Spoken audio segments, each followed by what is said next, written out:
तर आज होती होळी. सर्वांना होळीच्या हार्दिक शुभेच्छा. आणि असं छान मी होळीची मांडणी करून घेतली होती आम्ही दोघे तिघींनी मिळून. आणि छान गौरी वगैरे लावून असे काड्या वगैरे लावून थोडी छोटीच बनवली होती. अशा प्रकारे रांगोळी वगैरे टाकून घेतली होती. नदवीला बघा की छान वाटत होतं. त्याची फर्स्ट होळी होती.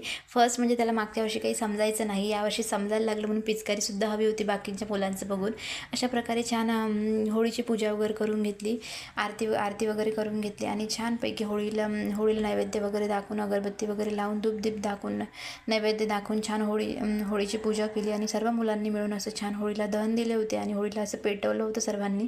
अद्विक पण बघा किती त्याने आनंदाने करतोय, त्याला खूप छान वाटत होतं. आणि सगळ्यांनी असं पाणी टाकलं होतं गोल राऊंड करून, आणि त्याला पण ते करायचंच होतं. अशा प्रकारे त्याने पण माझ्यासोबत असे 2-3 गोल राऊंड मारले आणि त्याला पण छान वाटलं. आणि अशा प्रकारे आमच्याकडे होळीला दहन देतात. आणि नंतर असे थोडेफार फोटो वगैरे क्लिक करून घेतले, कारण फोटो काढल्याशिवाय मजाच येत नाही कोणत्याही कार्यक्रमात. आणि असं थोडं फोटो वगैरे काढले की आठवण राहते ना. असा होता आमचा दिवस. चलो बाय.